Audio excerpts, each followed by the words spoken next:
Bonjour à toutes, bonjour à tous, ravi de vous accueillir pour cette fin d'après-midi.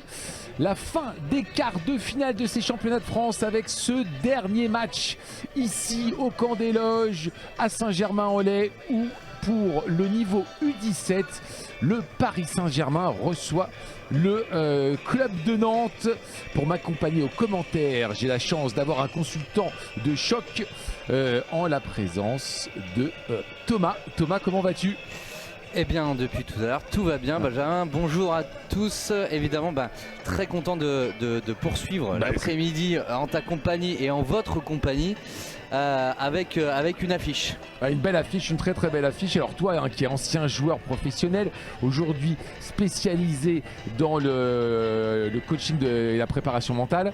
Donc voilà, tu vas pouvoir nous aiguiller, nous aider à analyser tous ces futurs champions. On va découvrir pas mal de pépites. Je sais que vous êtes nombreux sûrement à être là pour un joueur en particulier, bien évidemment.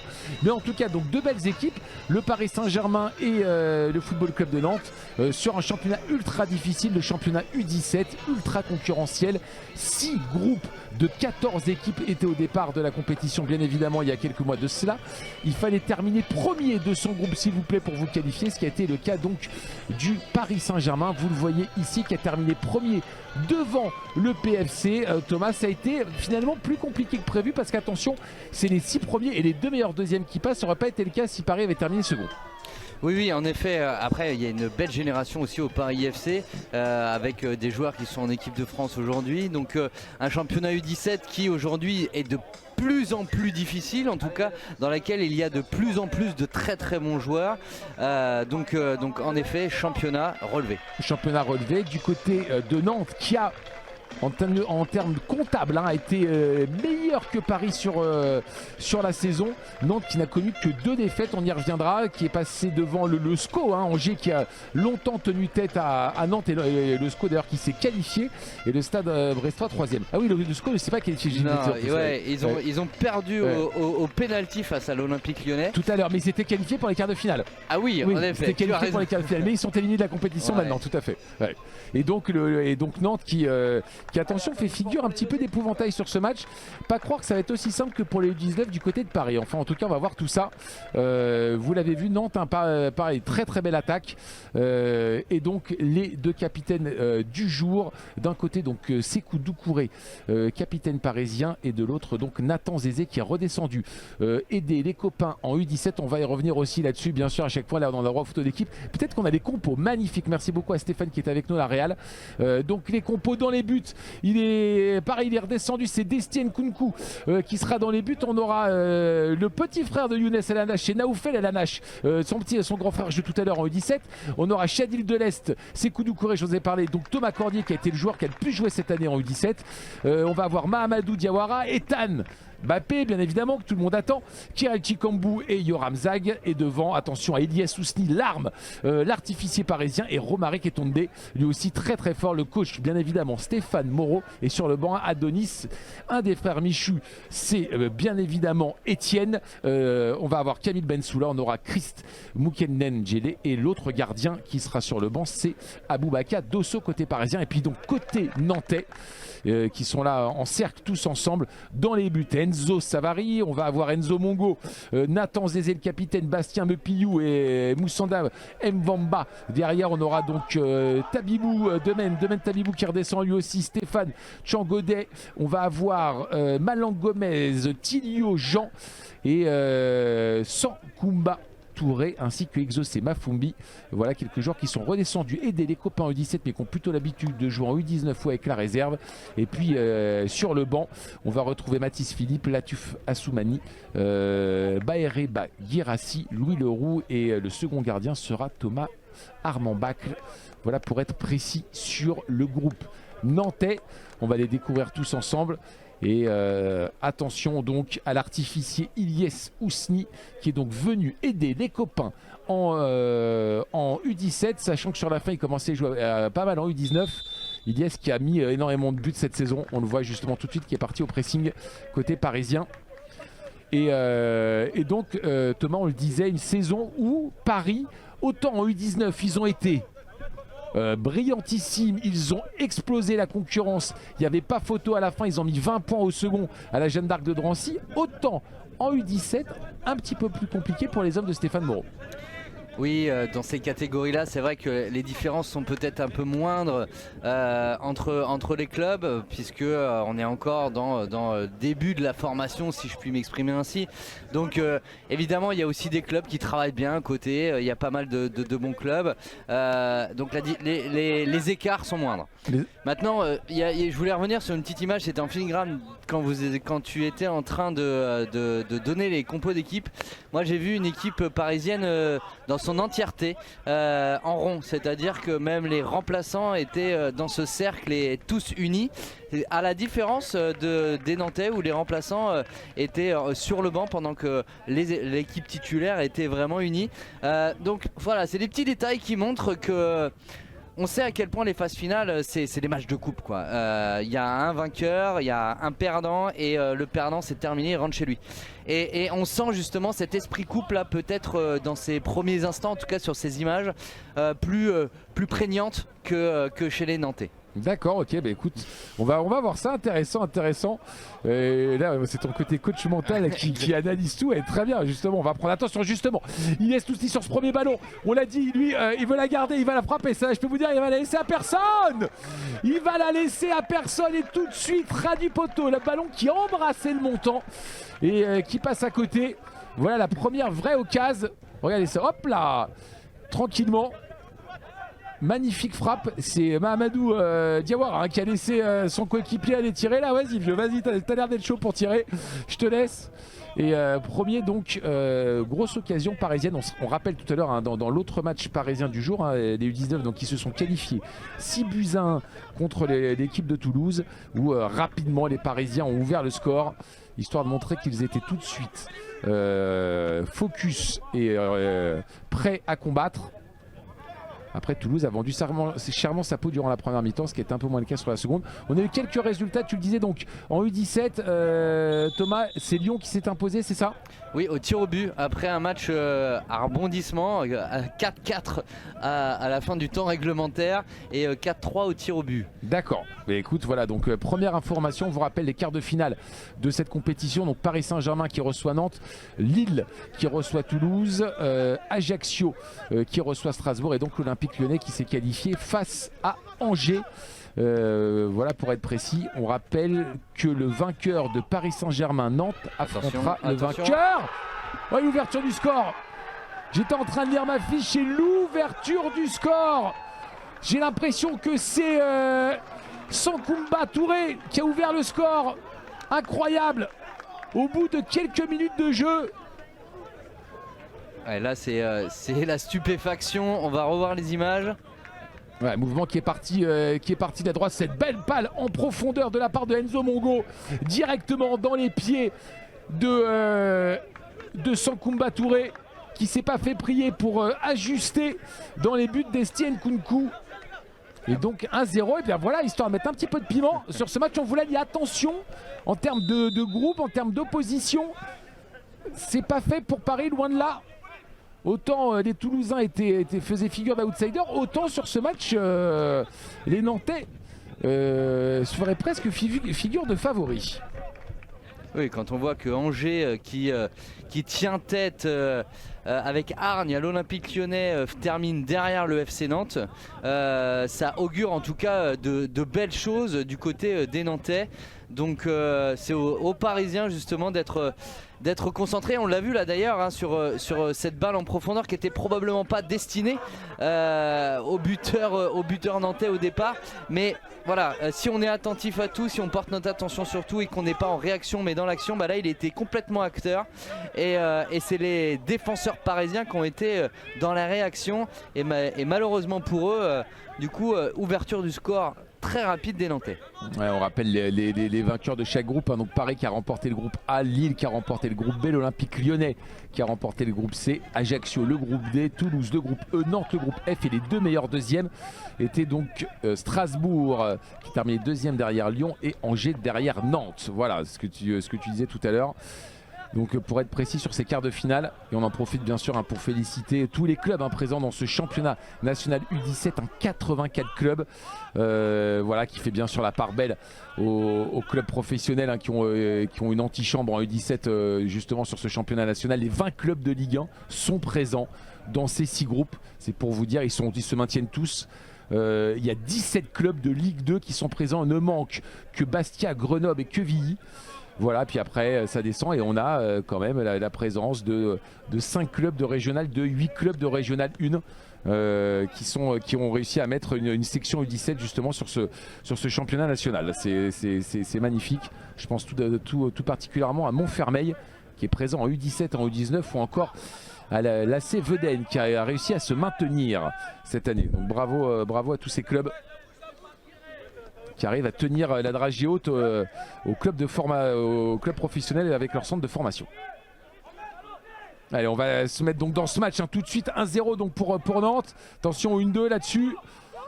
Paris qui va s'en sortir maintenant. C'est Nantes pour l'instant qui continue à mettre une pression de fou. Pour l'instant, les Parisiens un petit peu surpris là. Pris à la gorge d'entrée par des Nantais armés de plein de bonnes intentions. Ouais, comme tu le dis si bien, les intentions, on sent que dans les duels, dans la récupération, c'est beaucoup plus incisif côté nantais que côté parisien. On le voit sur le pressing, on sent les Parisiens un petit peu justement un petit peu en retrait par rapport aux Nantais, voilà, qui récupèrent le ballon assez rapidement. Et voilà, une nouvelle fois là, c'est dégagement, mais c'est les attaquants nantais qui sont présents. On va travailler. Chadil Delest, le défenseur parisien là, qui a fait le boulot. Ouais, ça repasse derrière. Enzo Mongo, le passeur sur ce premier but côté nantais. Oh, c'est bien joué, ça a très bien fait de la part d'Emen Tabibou qui a l'habitude de plus jouer avec les U19 ou la réserve et qui est venu aider les copains sur ce match. Il a joué aussi en U17, mais c'est vrai que certains joueurs de U17, alors on est sur les générations 2005-2006 pour ces joueurs-là, et certains donnent des coups de main et bien forcément à l'effectif U19 de leur club ou de temps en temps aussi à la réserve. Ça peut arriver, c'est assez rare, mais ça peut être le cas. Côté parisien, bien sûr, les 2 énormes joueurs, les 2 absences notables, c'est des joueurs qui normalement devraient être en U17 mais qui ne sont pas là. On pense bien évidemment à Warren Zahir Emery et à El Shaddai Bachiabou qui sont tous les 2 présents avec l'équipe de France U17, dans le groupe de l'équipe de France U17 qui actuellement joue l'Euro. Donc voilà, et donc 2 absences de taille qui auraient normalement sûrement peut-être pu jouer avec les U19, encore que, à voir. Oh là là, la grosse erreur. Attention, Destienne Coucou là, qui a relancé un ballon qui n'aurait pas dû, qui n'a pas réussi à capter cette balle et qui aurait pu profiter aux attaquants nantais. On a dû dégager en catastrophe. Allez, la balle dans les pieds à nouveau de Demen Tabibou. Et on sent les Nantais qui sont sûrs de leur force là, qui parviennent à récupérer le ballon assez haut justement, et ça ne permet pas aux Parisiens de sortir, de faire monter le bloc. La récupération, vous l'avez vu, d'Ethan Mbappé là, un de ses premiers ballons récupérés par le jeune frère de Kylian. Le ballon qui n'est pas sorti apparemment, c'est ce qu'a dit l'arbitre. Centre à terre et voilà, magnifique, superbe centre de Romaric Etondé à la réception. L'inévitable, l'inusable, l'artificier Ilyes Ousni, il en a combien? Il doit être à une 20aine de pions cette saison, Ilyes. C'est monstrueux. Regardez ça, c'est une balle donc de Ethan Mbappé au départ. On travaille du côté de Romaric. Ici, Romaric est tombé, très bon ballon. Et la défense nantaise qui est pris. La défense nantaise l'a pris de court. Et au second poteau, Thomas, un magnifique Ilyes Ousni au bon endroit, au bon moment. Il faut dire que le centre est quand même vraiment très bien exécuté. Il peut pas mieux la mettre là, bien tendu au sol.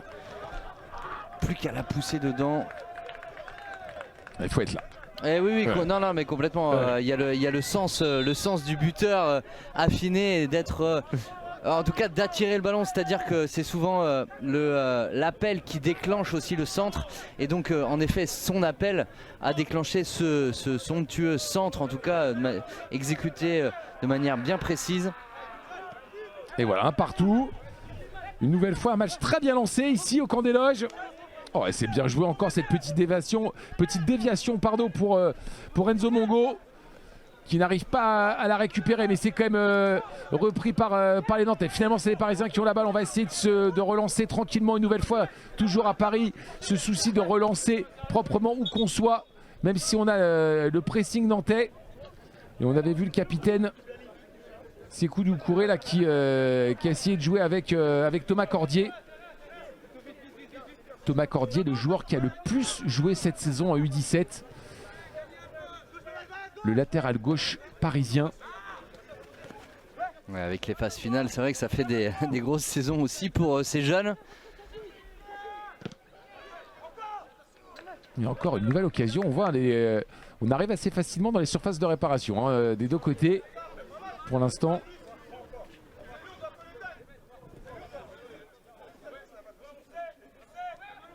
Ça parle beaucoup.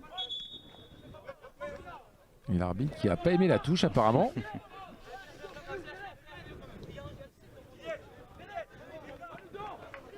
Et donc Thomas Cordier qui va faire la touche pour Paris. Il va jouer long, le long de la ligne normalement, voilà.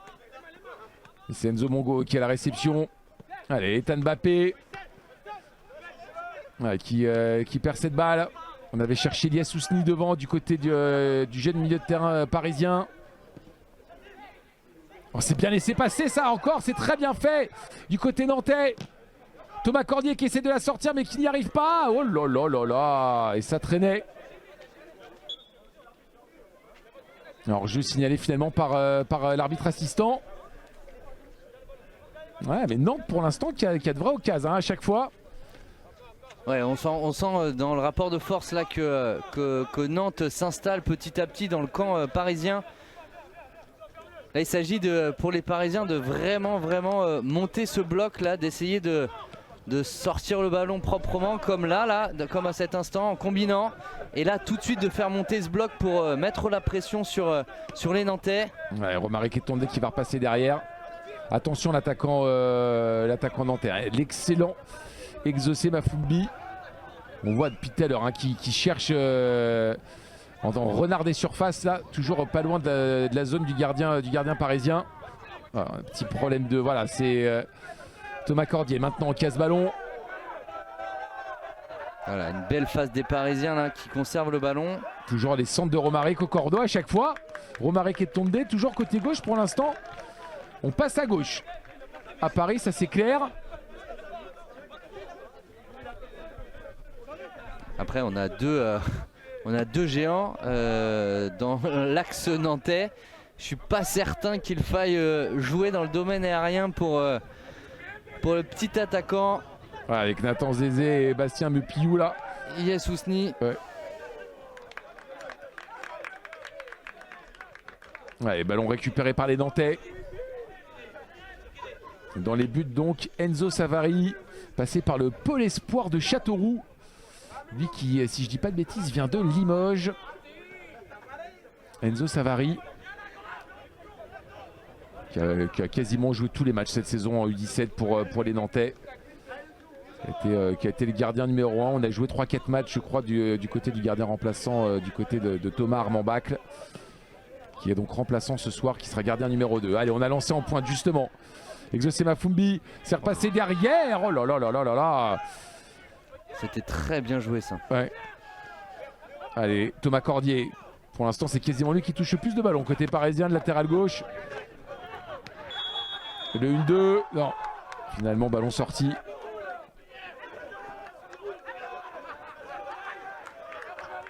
Ouais, l'arbitre qui signale une faute peut-être.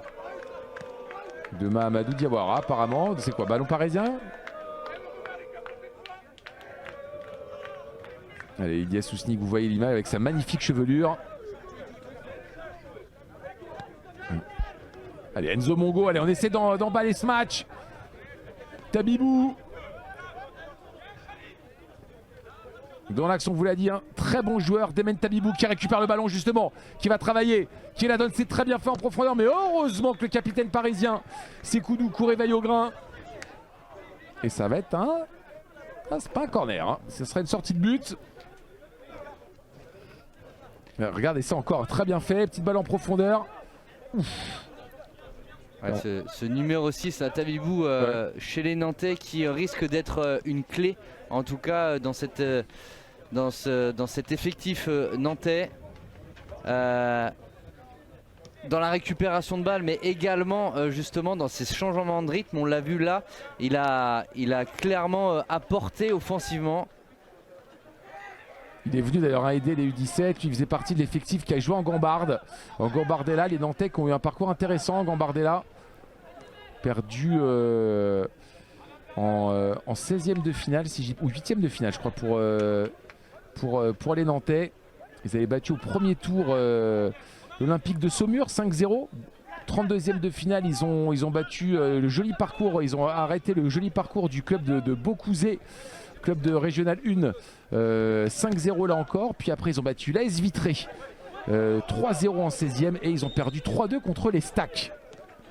Voilà le parcours en Gambardella, et dedans effectivement des joueurs qui jouent aujourd'hui. On retrouve Nathan Zézé, on retrouve il n'y a pas Malang Gomez aussi qui est sur le terrain, le numéro 8. Les Parisiens ont du mal, hein. Il y a, mis à part une belle séquence tout à l'heure en combinant à 3-4, mais les Parisiens ont du mal à vraiment conserver le ballon et à faire courir les Nantais. Vous voyez, on s'aperçoit souvent que les Nantais sont dans le camp parisien. Ouais, c'est balle encore pour Nantes. Ouais, Demen Tabibou qui a beaucoup joué aussi en Gambarde. On a Exocema Fumbi aussi qui était dans le groupe très souvent pour la Coupe de France des jeunes, comme on appelle, hein, la Coupe Gambardella bien sûr. Il faut être moins de 18 ans, donc c'était à partir des 2004 cette année.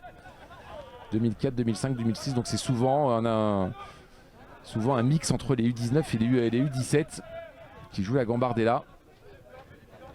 Dans les buts, c'était pas Enzo Savary, c'était Tom Mabon qui est dans le groupe U19.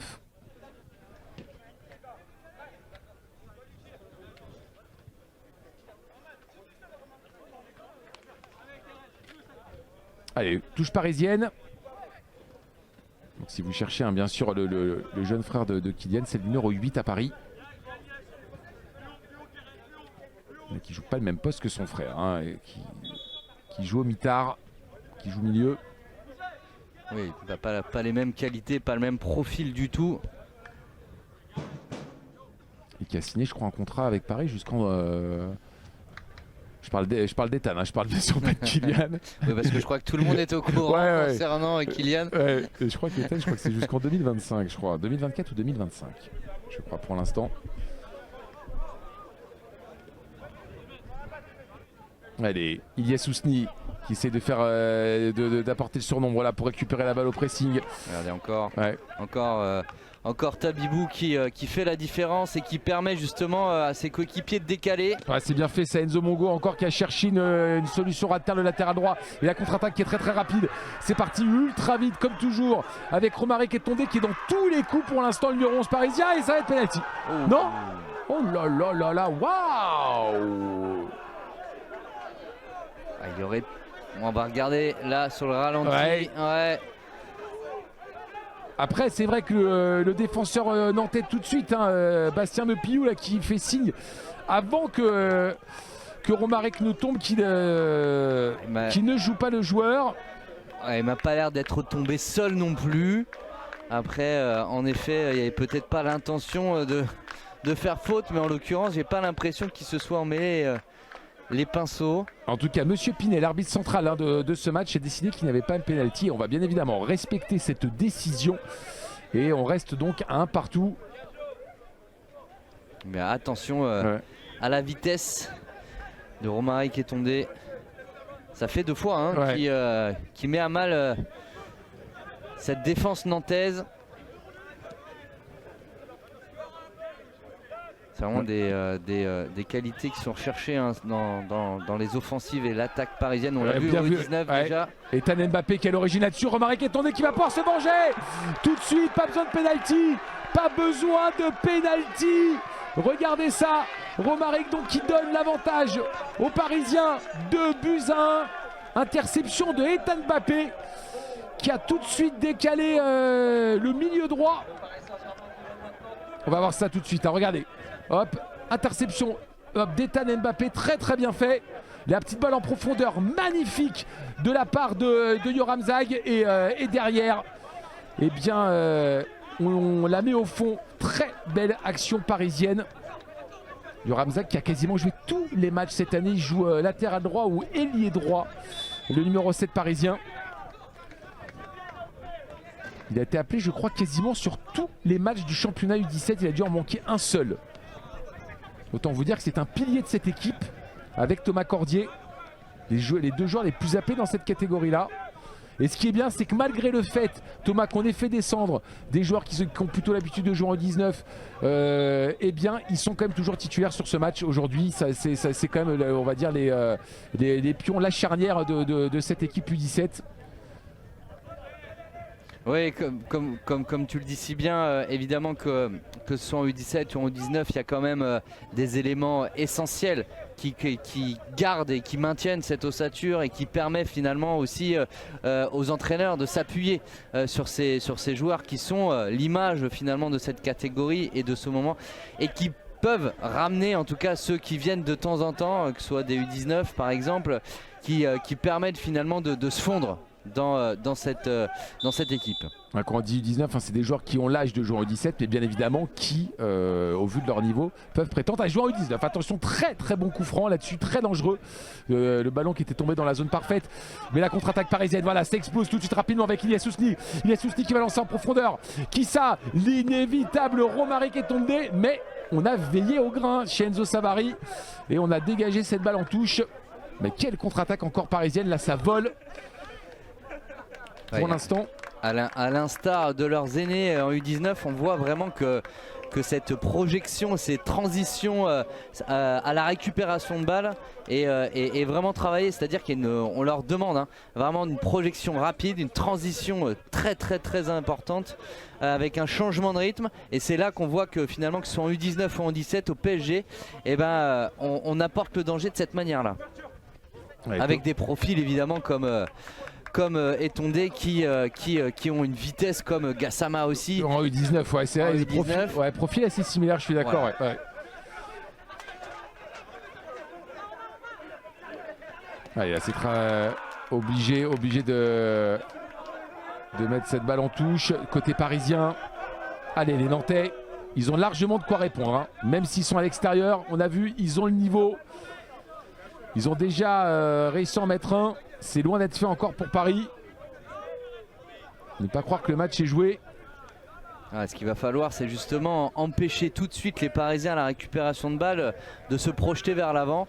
Et s'ils parviennent justement à maîtriser cette projection rapide, ils ont l'avantage en tout cas du ballon. Dans le sens où depuis le début de cette rencontre, on les voit. Hein, ils parviennent à conserver le ballon, à poser les choses. Et ils sont juste en danger à la perte du ballon, vous voyez, comme à ce moment-là où il y a Ethan Mbappé qui tout de suite cherche une solution pour la projection rapide. Voilà, il s'agit de contrecarrer tout de suite ces projections, comme ils l'ont fait là, à l'instar de Thilio Jean. Allez, on va passer côté droit maintenant, on change un petit peu. On est passé beaucoup côté gauche, côté parisien. On va essayer d'orienter le jeu de manière un petit peu différente. Le capitaine Doucouré pour l'instant. On repasse à gauche avec Cordier. Une nouvelle fois, Cordier, Doucouré, on a le temps. On essaie de faire sortir le bloc nantais. Voilà, Ethan Mbappé maintenant qui a ta balle. Ethan Mbappé qui est quasiment, je pense qu'il doit être le joueur le plus jeune sur le terrain. Qui est de décembre. Ouh, attention à ça. Qui est de décembre. Décembre 2000. Ouais, que se passe-t-il? Décembre 2006. Alors, qui a fait faute? Apparemment, on considère que la faute a été commise par Yoram Zag. On va voir ça. Oh, c'est dur à dire. On a l'impression que c'est plus ces deux joueurs ont joué le ballon. Un manque de communication auprès du Nantais, qui n'a pas du tout vu son homologue parisien venir le presser. Allez, la paire défensive de milieu défensif de Nantes, avec on a beaucoup parlé de Demen Tabibou, mais il y a aussi Malang Gomez, vous voyez le numéro 8, qui vont avoir leur importance dans ce match. Attention, là encore, c'est récupéré quand même.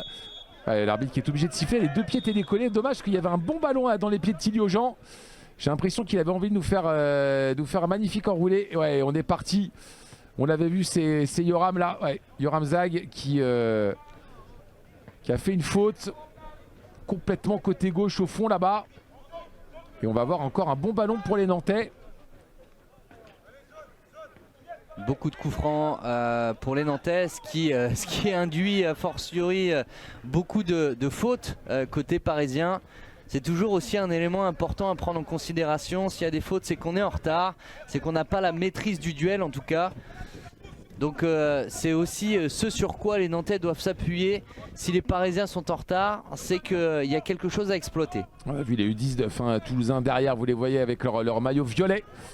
Bravo encore à leur beau parcours cette année.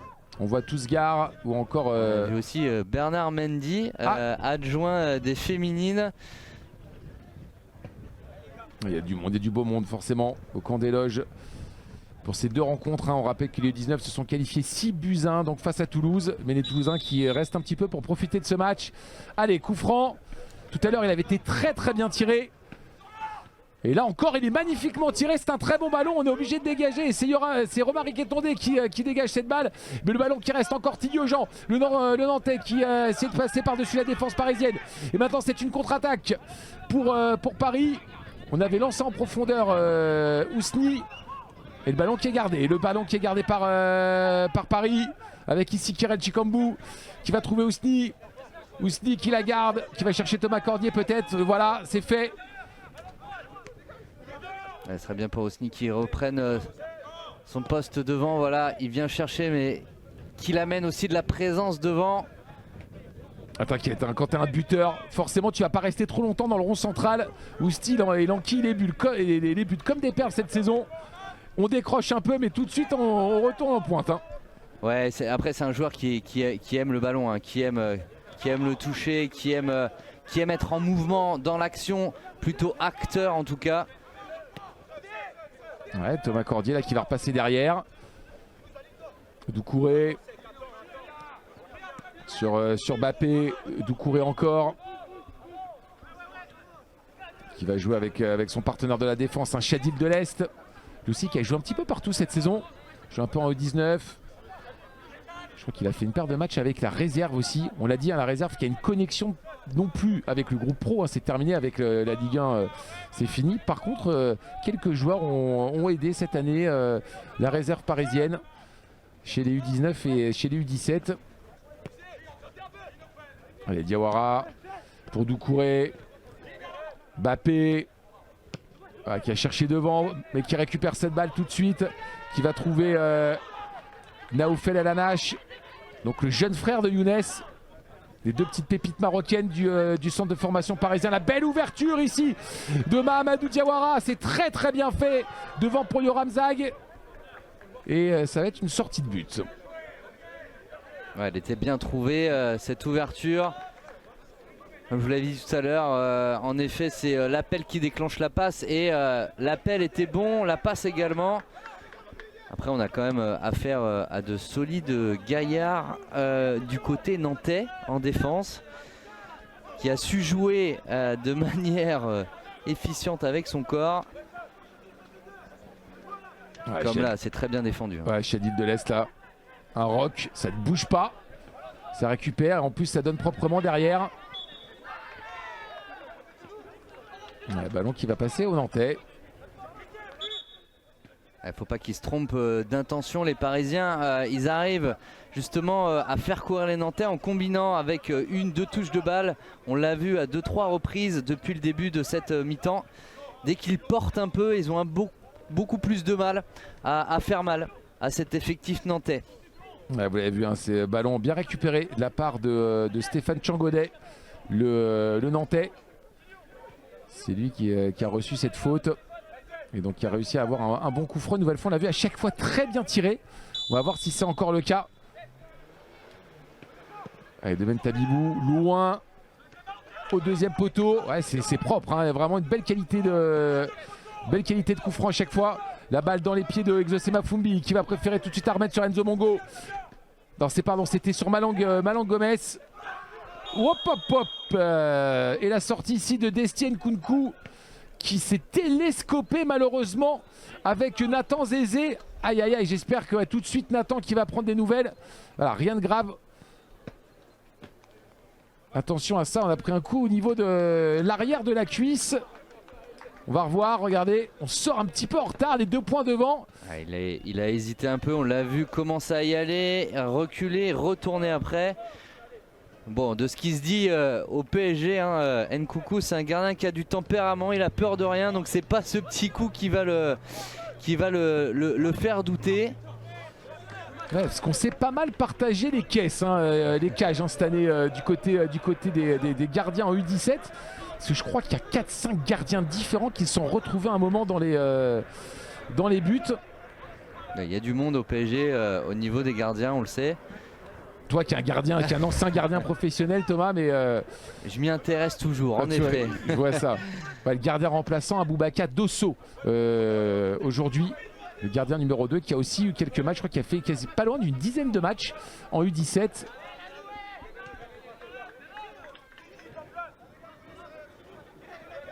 Allez, une touche, je crois. Touche nantaise. C'est Ethan Mbappé qui la ressort rapidement. Et derrière.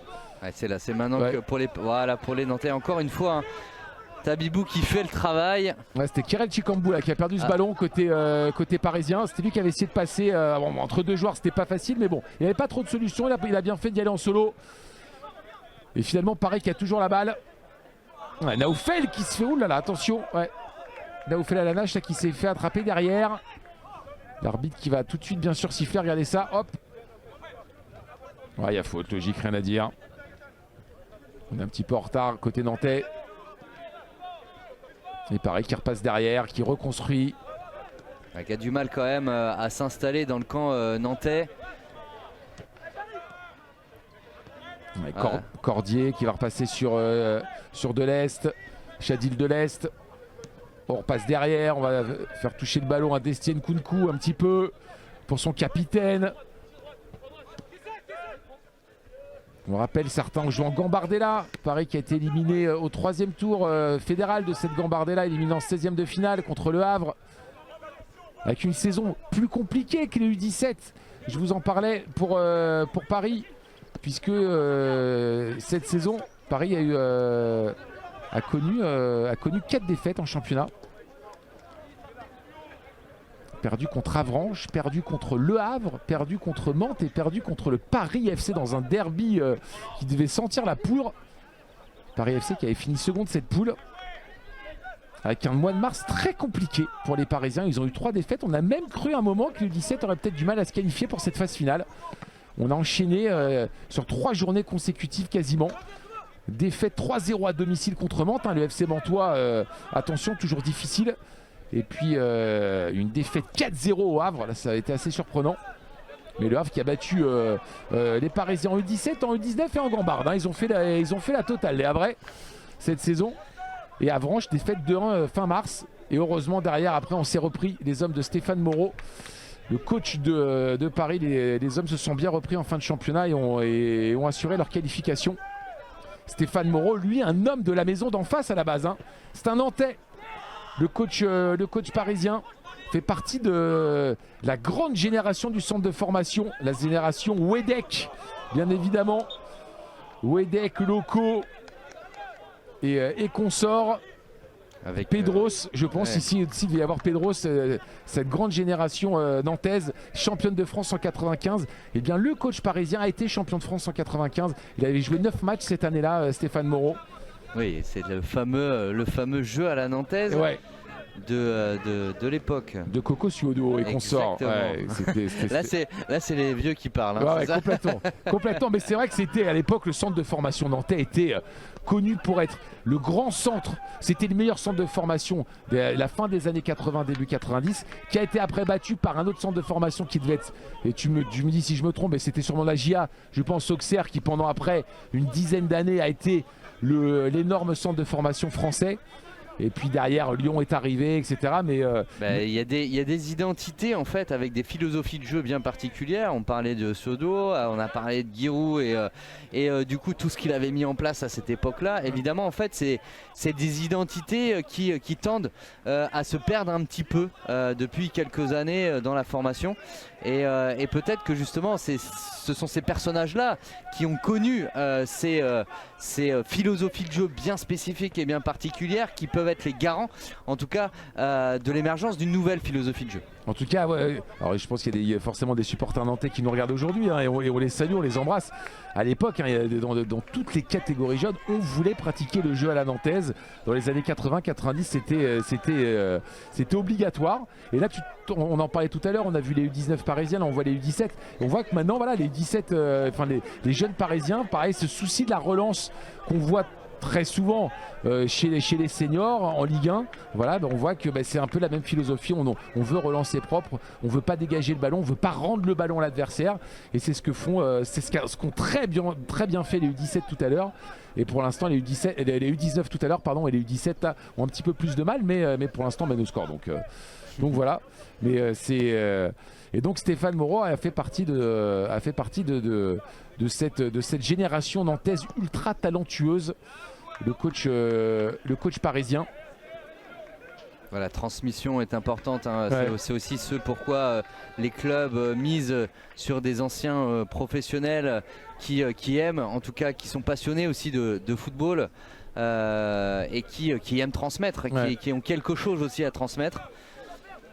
Il est passé après derrière du côté de Caen, a joué en Ligue 1 à Caen, a fait remonter les Canets en Ligue 1, Stéphane Moreau, puis à Laval, et puis après derrière devenu coach, passé par Nantes justement, bien sûr.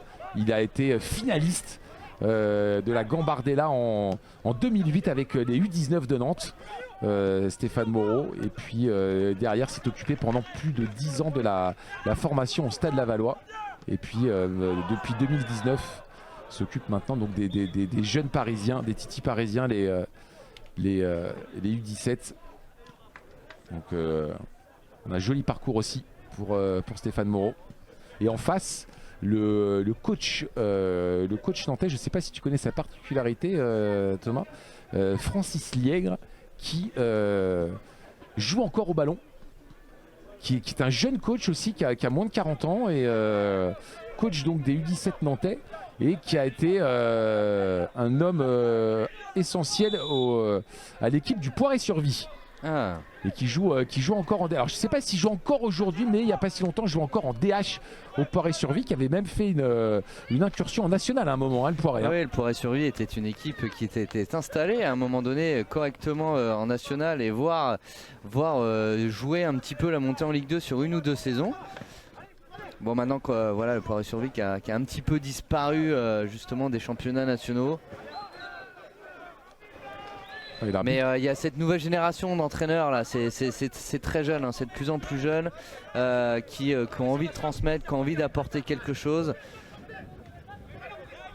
Il est de 90, Francis Liègre, voilà, pour vous donner une idée, hein. Donc il est vraiment jeune, il c'est moins de 40 ans, il a une trentaine d'années, hein, donc il est tout jeune. On le voit, hein, il y a aujourd'hui beaucoup de jeunes entraîneurs aussi à très très haut niveau, hein, avec on a le plus bel exemple qui est au Bayern avec Nagelsmann, qui est très jeune. Bon, attention à ça, dommage.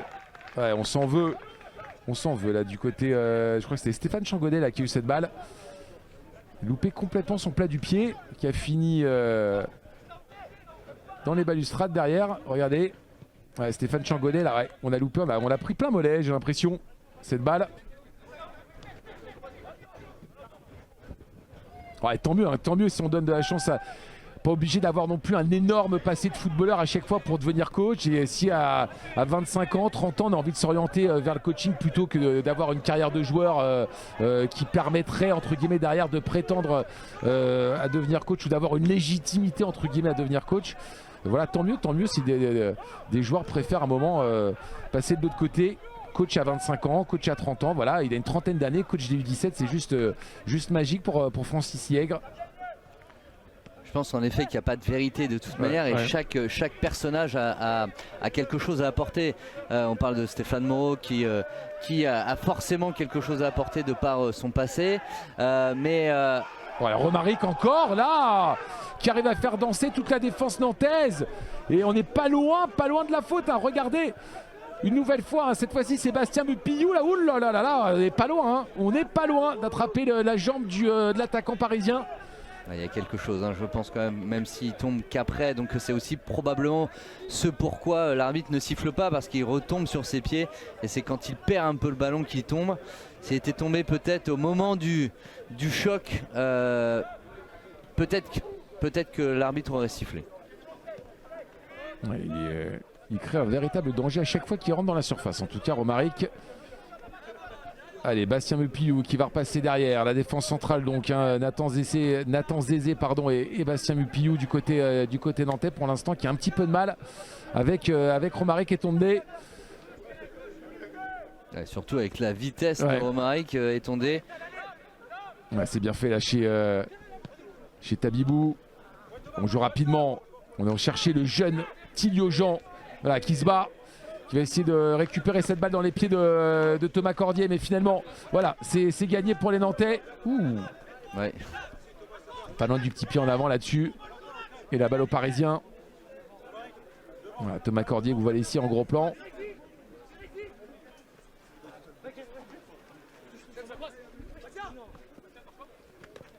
Ouais, on cherchait encore une fois Kirel Chikambu, qu'on voit de plus en plus, le numéro 10 parisien. Allez, la montée, personne ne l'embête. Ethan Mbappé qui va essayer de venir le titi, mais Bastien Mupillou qui va trouver un beau coup franc. Non, l'arbitre qui ne siffle pas.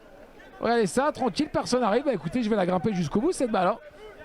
Voilà, ça a été très intelligent du côté de Ethan Mbappé de gérer, de montrer qu'il était là sans faire de faute et de laisser justement son coéquipier de faire cette prise à 2 voire à 3, d'éviter justement la faute.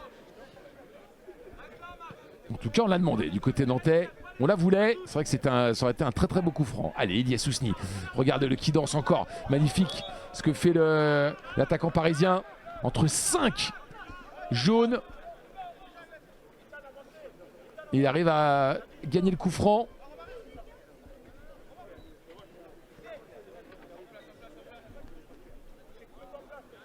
Ilyes Ousni, cette année, c'est une vingtaine de matchs en...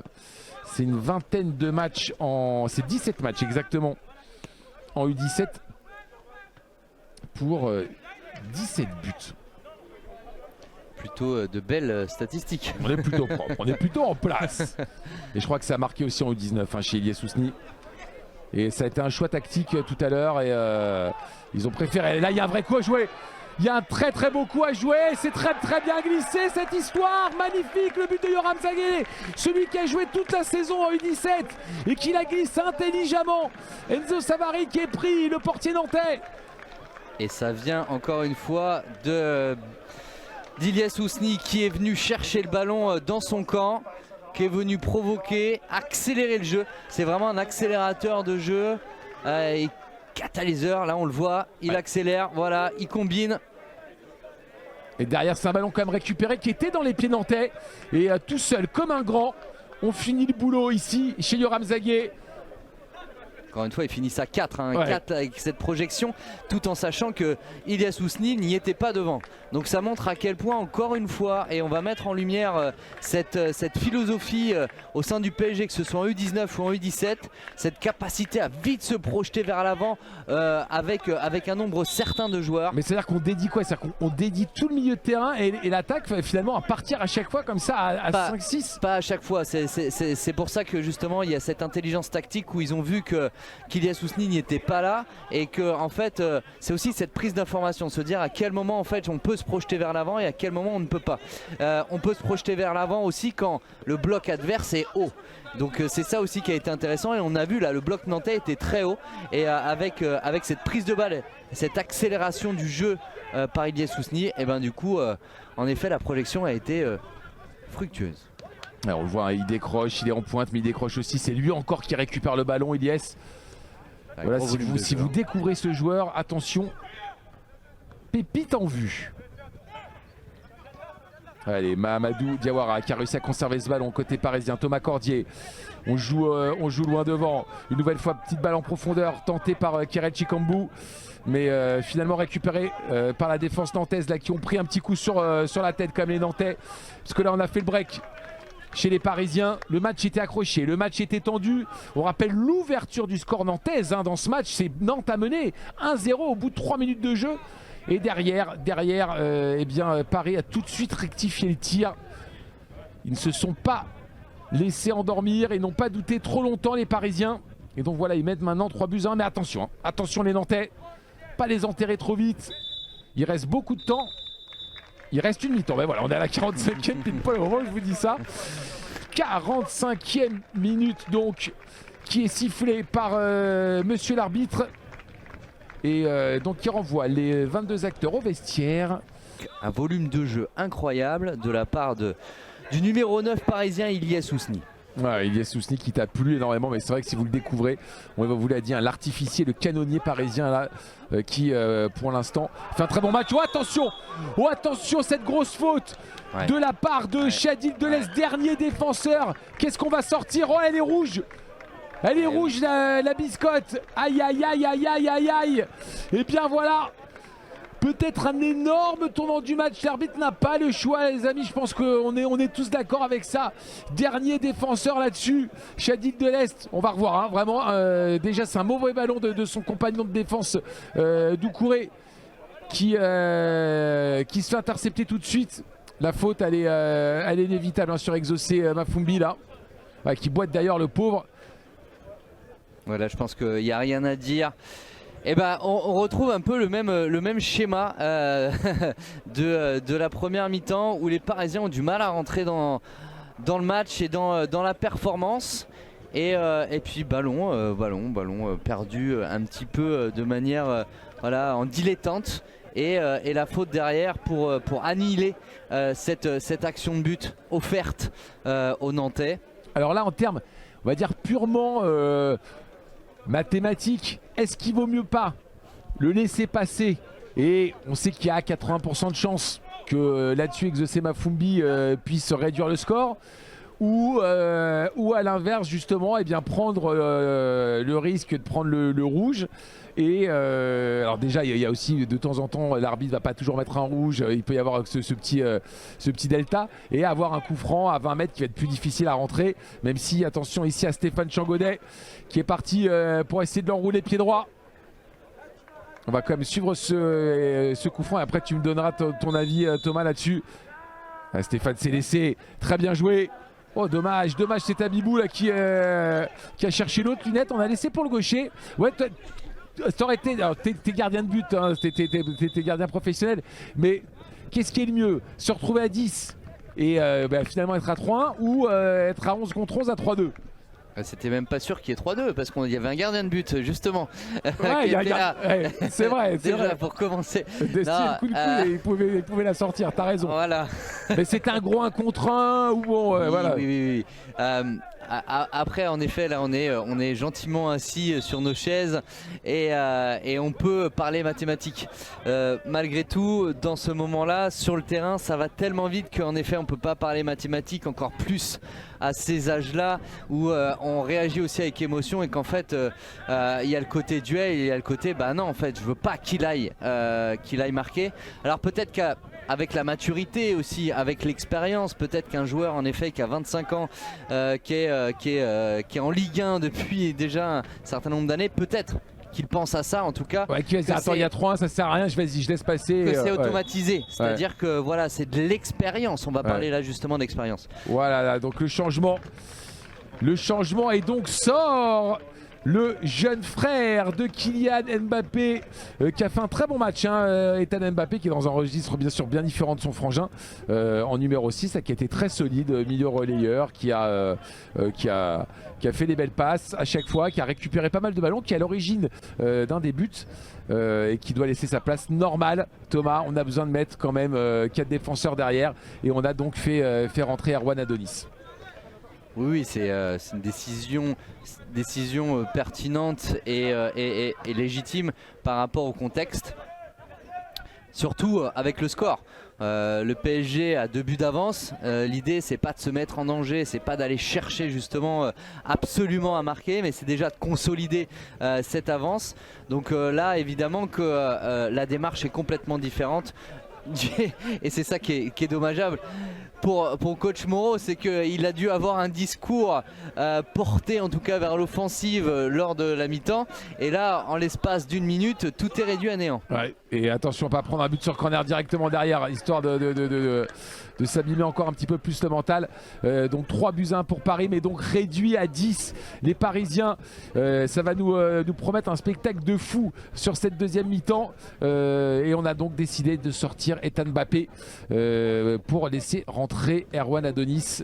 Attention, on n'en a pas trop parlé, mais Exaucé Mafumbi, les amis, l'attaquant nantais, c'est du très très gros aussi. On parle beaucoup des performances individuelles de Ilyes Ousni côté parisien, qui a mis 17 buts en 17 matchs, mais c'est quasiment la même chose pour Exaucé Mafumbi, hein. L'artificier nantais lui aussi, c'est 17 buts en un petit peu plus de 20 matchs cette année en U17.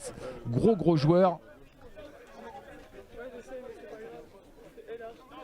Et pour l'instant maintenant, là on va avoir Fort Alamo sur les buts parisiens. Ça risque d'être 40 minutes de siège à 11 contre 10. Et à nouveau donc les 2 tireurs de coups de pied arrêtés comme toujours. Ici on voit Demen Tabibou qui va la laisser à sûrement Stéphane Changodet. Oh là là, très bien joué, très bien dévié de la part de Destienne Kounkou là-dessus. On a mis le petit doigt qu'il fallait là sur le ballon pour la sortir. Oui, apparemment, en tout cas, les retours que j'ai eu sur ce gardien, c'est qu'il était plutôt à l'aise dans le domaine aérien. Donc, il ne fait pas mentir mes sources. Ok, c'est bien. C'est très très bien. Ouais, et là, va falloir s'imposer. Dans les airs, va falloir s'imposer. Magnifique, l'arrêt sur la tête de Bastien Mepillou, là, regardez ça, boum, le coup de crâne magnifique de la part du défenseur central nantais. Et l'arrêt, le coup de réflexe, t'as dû apprécier là, je pense, Thomas, de Destienne Kounkou. Il est pas sorti, il est resté sur ses appuis, il est resté bien, en tout cas sans subir le ballon et encore moins l'action à venir. Allez, Stéphane Changodet au corner, et les 2 points sur 2 points de Nkunku là pour dégager le ballon. C'est arrivé dans les pieds de Ilyes Ousni, mais qui perd la balle. Attention, oh, attention, il n'y a rien. On a fait un petit concours de plongeon là du côté des Nantais. Et derrière la grosse frappe, et ça va être un corner. Wouh, l'orage est en train de tomber sur Paris.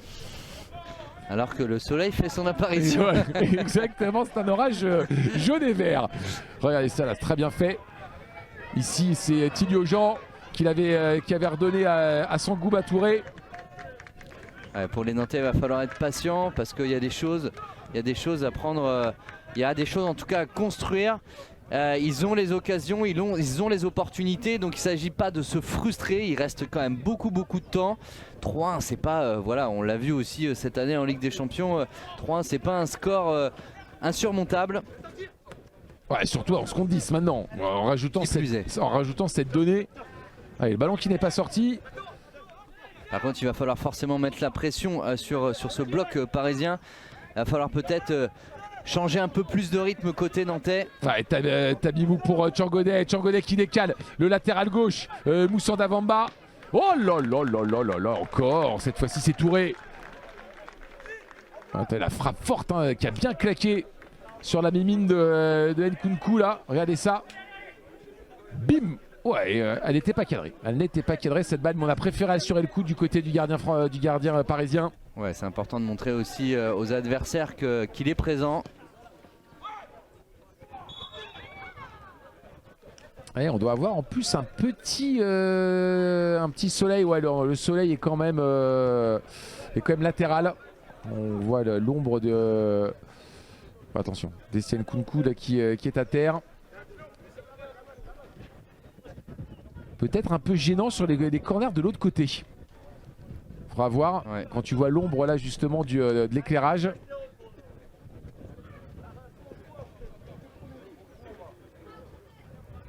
Ah, ils ont le temps, c'est vrai qu'ils ne pas se précipiter à la place des Nantais. Non, parce que c'est vrai que dans la tête des Parisiens, à 3-2, à 10 contre 11, ça peut vite gamberger et donc prendre un véritable avantage et pourquoi pas égaliser dans les derniers instants. Donc voilà, on est à la 54e minute, il y a vraiment encore de quoi faire. Peut-être aussi les fatiguer, peut-être asséner coup après coup, occasion après occasion. Ces Parisiens pour qu'à un moment donné, ils lâchent. Ah, c'est très bien fait cette petite déviation rapide de Exaucé Mafumbi là, qui avait lancé en profondeur. Ah, on a sifflé une faute. Ouais, ou un hors-jeu sûrement de Stéphane Changodet. Mais la jolie petite déviation, plat du pied là de Exaucé Mafumbi, magnifique. Pas qu'un buteur, aussi un excellent passeur forcément. Et là Paris, on essaie de trouver une solution. Là très bien fait de la part de Mahamadou Diawara juste avant. Mais on rend cette balle. Allez, on propose une solution rapidement à gauche par l'intermédiaire de Musanda Vamba. On a le temps, on construit. Tabibou, voilà, ça repasse dans l'axe. Hein. Il va falloir être solidaire du côté des Parisiens parce que il va falloir tenir pendant les 35-40 prochaines minutes. Alors c'est une équipe, on l'a dit cette année, un championnat quand même assez difficile pour les Parisiens. Ils ont terminé je crois avec 5 points d'avance sur le PFC. Mais voilà, ils ont eu des moments difficiles. Et on n'a pas gagné à chaque fois. On a eu un mois de mars très compliqué avec 3 défaites. On s'est fait sortir de la Gambardella. On a dû lutter quand même pour la qualification en quart de finale, pour la qualification pour ces phases finales. C'est vrai qu'en plus quand vous appartenez au PSG malgré tout, quand vous allez à Avranches, quand vous allez peut-être même sur des clubs comme le Havre, que vous allez dans des clubs amateurs, vous êtes le grand PSG et en fait l'aura de l'équipe professionnelle évidemment retombe indéniablement sur ces jeunes pousses. Donc évidemment que vous êtes plus attendu peut-être qu'un autre club et peut-être que en effet l'envie, la motivation est exponentielle en fonction de cette écusson qu'il y a sur le maillot. Ah bah c'est normal, tu reçois le PSG, je pense que tu as quand même envie de les manger. Si tu peux terminer avec la victoire, aussi bien en province qu'en banlieue, si tu peux accrocher le PSG à ton palmarès sur la saison, c'est quand même tout bonard. Et là il y a un vrai quoi jouer. Il y avait un vrai quoi jouer parce que qui c'est qui attendait au second poteau? Tout simplement Yoram Zagué comme toujours dans les bons coups avec Ilyes Sousti aussi à l'origine de cette action et on va avoir un très très bon corner. On rappelle cette année les défaites de Paris, les défaites de Paris en championnat. Avranches, tu le disais, Le Havre, Mantes, je pense que quand Mantes se déplace au PSG ils ont quand même envie de faire un petit coup ou le Paris FC bien sûr, qui a envie d'exister, qui a envie d'être ce deuxième club de la région parisienne, ce deuxième club de la capitale. Il y a une vraie place à prendre et le PFC aujourd'hui est en train de le faire. Très bon chez les jeunes et on espère les voir un jour, pourquoi pas, chez les seniors en Ligue 1. On rappelle que la dernière fois qu'on a eu 2 clubs parisiens en première division, il faut remonter à plus de 30 ans maintenant, à l'époque du Matra Racing. Mais Dieu que ça fait longtemps, fin des années 80, tout début des années 90. Ouais, ils sont quand même en train de s'installer sur les 3 dernières années. En effet, c'est 3 barrages pour l'accession en Ligue 1. Donc ce club est en train de s'installer. Tilio Jean qui a proposé ce ballon, qui avait fait un bel appel. Ouais, il y a une vraie place à prendre, ça c'est clair. Il y a la place pour 2 clubs en région parisienne, 2 gros clubs dans l'élite. T'as deux gros clubs parisiens, voire même un club de banlieue aussi d'ailleurs. Oui. On parle de la région parisienne comme étant la plus belle région au monde pour former des footballeurs professionnels. On en parlait tout à l'heure dans le match GU19 qui est passé devant Rio et Sao Paulo. En termes de nombre de joueurs professionnels issus de cette région-là. Mais on aimerait avoir un gros PFC. Ça pourrait être sympa. Allez, attention à cette belle occasion nantaise. Très bien fait, on avait tenté en retrait pour exaucer Mafumbi. Dommage de la part de Tchangodet. Ouais, ça commence à être un petit peu compliqué là pour les Parisiens pour ressortir ce ballon. On sait pas par où passer là. Yoram Zaguier là qui est obligé de rendre cette balle. Allez, Tabibou. Pour l'instant, ils ont quand même accepté de ne pas vraiment avoir le ballon. Ils savent que là, finalement, il va y avoir peut-être une ou deux situations de projection vers l'avant rapide comme juste il y a quelques minutes. Ouais, c'est bien fait ça par Diawara encore. Par accepter de laisser le ballon aux Nantais, de pouvoir leur opposer un bloc très compact, très dense. Voilà, on voit Yousni qui revient aussi aider ses partenaires. Ouais, alors que côté nantais là, on avait laissé passer intelligemment la balle du côté de Tilio Jean et Stéphane Tchangodet qui avait joué côté droit. Allez, le corner pour Tabibou, va y en avoir des corners. Il va falloir tenir pour Destiny Nkunku dans les buts, s'imposer. Parce qu'il y a du gabarit chez les Nantais. Il y a du gabarit, déjà les deux défenseurs centraux. Ouais, dommage, on ne s'est pas compris là-dessus. Oh là là, la balle qui va quand même sortir. Il faut attendre de bien fixer avant de libérer. Là, il n'avait pas assez fixé pour pouvoir libérer ce ballon.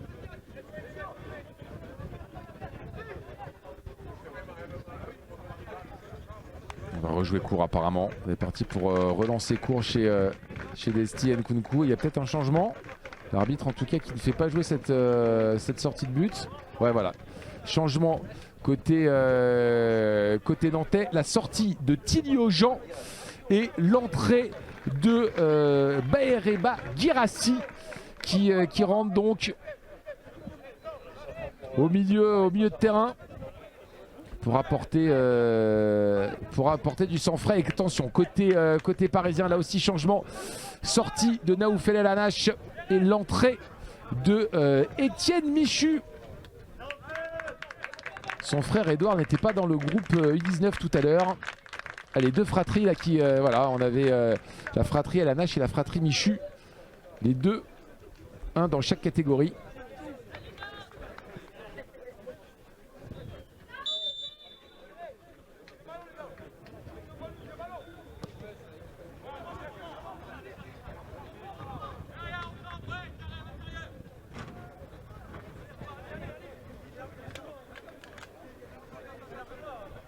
Ouais, on arrive à l'heure de jeu.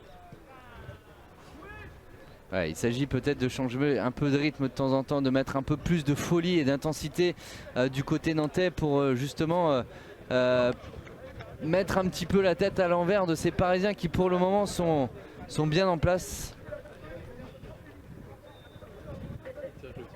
Que s'est-il passé? Il ne faudrait pas qu'il y ait un autre coup du sort là pour Paris. On rappelle qu'ils ont un gardien remplaçant, bien sûr, en présence de Aboubakar Dosso sur le bord du terrain. Mais on a déjà fait en plus deux changements maintenant du côté parisien. Allez, Ilyes Ousni qui perd ce ballon justement avec là le nouvel entrant côté nantais. Baereba Girassi.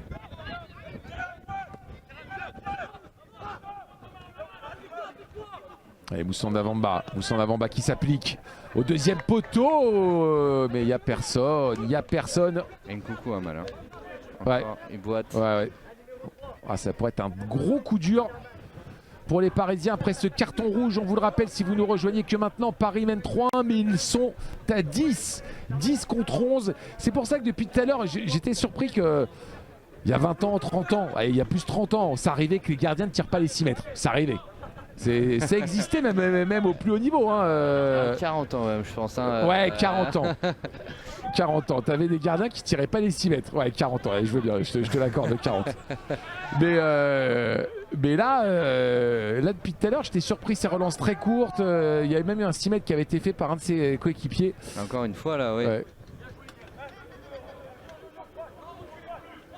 Et Aboubacar Dosso, le gardien remplaçant parisien qui a fait quelques matchs cette année en U17. On vous l'a dit, je crois que même Destin Kunku lui était dans le groupe Gambardella. C'était le remplaçant de Louis Mouquet, le gardien portugais qui est dans le groupe U19.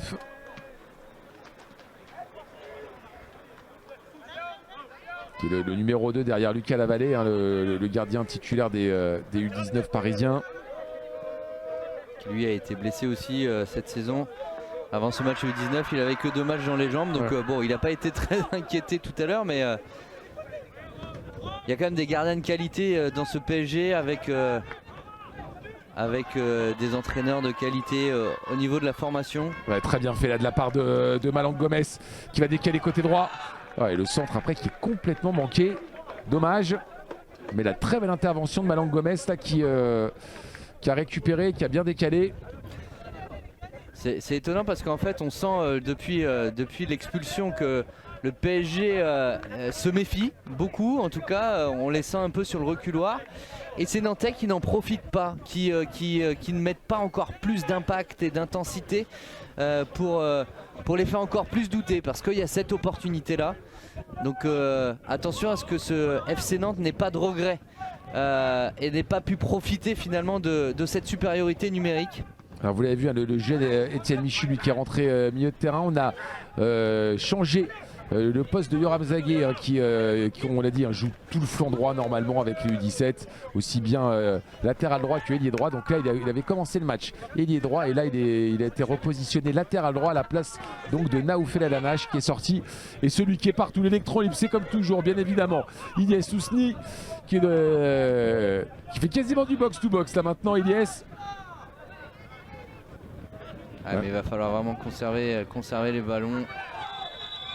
Ça, c'est des bonnes fautes pour les Parisiens, parce que ça fait gagner du temps. On va pouvoir dégager tranquillement le danger.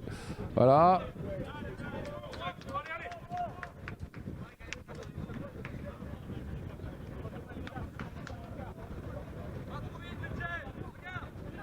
Il y a eu un temps fort là, il y a quelques minutes du côté du FC Nantes, mais depuis quelques minutes là il ne se passe plus rien. On laisse d'ailleurs les Parisiens tranquillement prendre possession un peu du ballon. Disons que Paris a repris confiance, ils ont accusé le coup, ils se retrouvent à 10 contre 11. On regarde le chrono, on se dit waouh, ok d'accord, il va rester 40 minutes, ça va être long, ça va être dur. Et puis maintenant ça fait déjà un gros quart d'heure l'expulsion de Chadil Delez. Donc on est en train de se dire ouais, finalement les Nantais, qu'est-ce qu'ils ont fait? Quelques coups de pied arrêtés, 2-3 centres, 2 corners. Bon finalement pour l'instant on tient. Mais attention les Nantais, on le sait, ils ont fait une super saison. C'est quasiment la meilleure équipe cette année en U17.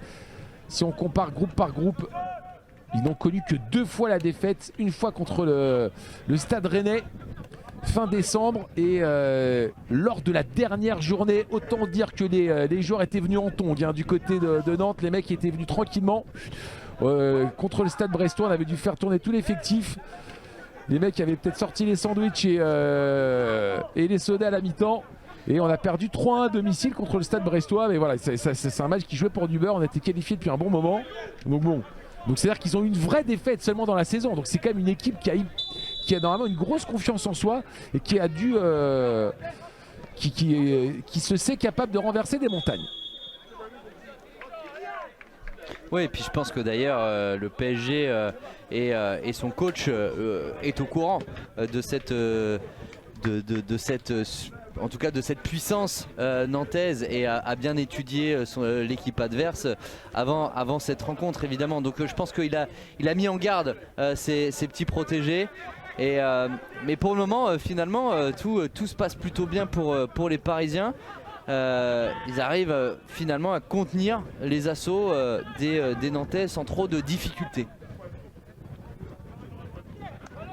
Allez, Etienne Michu justement là qui a la balle pour Elias Sousni, on va jouer le 1-2, très bien fait. Allez, le ballon qui est sorti, finalement pas si bien fait que ça. Alors rapidement, on connaît déjà 2 qualifiés pour les demi-finales. Tu nous l'avais dit tout à l'heure, rapidement l'Olympique Lyonnais qui a battu Angers et Toulouse qui a créé la surprise apparemment, puisque les U17 toulousains, lors d'une séance au tir au but homérique, eh bien, se sont imposés face aux Lillois, face au LOSC à Lille en terre nordiste. Donc ce qui voudrait dire que soit les Parisiens, soit les Nantais joueraient contre Toulouse. Et l'Olympique Lyonnais maintenant attend son adversaire. Ça a dû se jouer d'ailleurs sûrement entre, si vous avez l'info, entre l'ACA et Strasbourg. Strasbourg qui se déplaçait en Corse.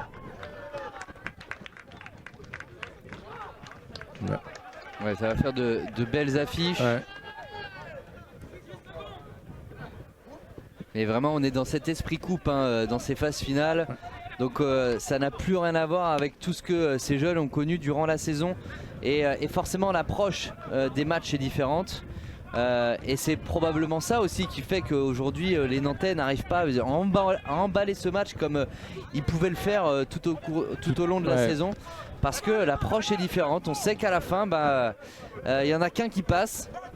Et Touré qui rentre, Touré qui tente le tir en 2 temps, peut-être Touré.